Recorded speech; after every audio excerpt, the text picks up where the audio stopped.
ya empezó la negociación de los presupuestos autonómicos. Foro, Podemos y PP axuntáronse col executivo de coalición que busca sofitu pales que van ser les cuentes más elevadas hasta agora, que podrían superar los 6.100 millones.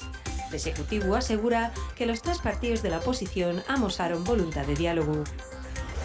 Pedro Sánchez junta ya con los ofitos para que la investidura salga adelante con mayoría absoluta. Esta mañana el Partido Socialista pesó acuerdos con PNV y Coalición Canaria que se sumen a los logrados ayer y de Junts y antes de Esquerra Republicana y el resto de grupos sacantes PP y Vox. De esta manera, 179 diputados votarían a favor de Sánchez.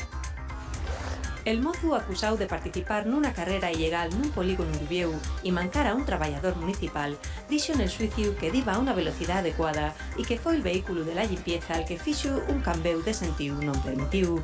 Dixo a más que non estaba participando nunha carrera ilegal. El traballador atropellado entá tien secueles del accidente.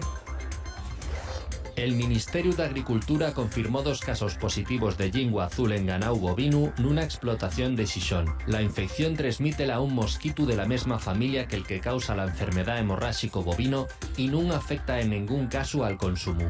La Consellería anunció que va a vacunar de forma gratuita a toles vaques y ovelles a partir del mes de xineru. 8.135 euros el kilo costó na rula de Ribesella la primer angula de la temporada. Nunca se pagara a un precio tan elevado. Abonólo el grupo El Campanu Finca Villa María. El segundo y tercer yotes rondaron los 2.000 euros. Un proyecto científico ciudadano instaló pértigues nos picos de Europa para medir la espesura de la nieve. Los montañeros o excursionistas que quieran pueden hacer una fotografía y enviarla a este proyecto. De esta manera, irá creándose una base de datos que el Instituto Xeolóxico Mineru va a utilizar para conocer el impacto del cambio climático.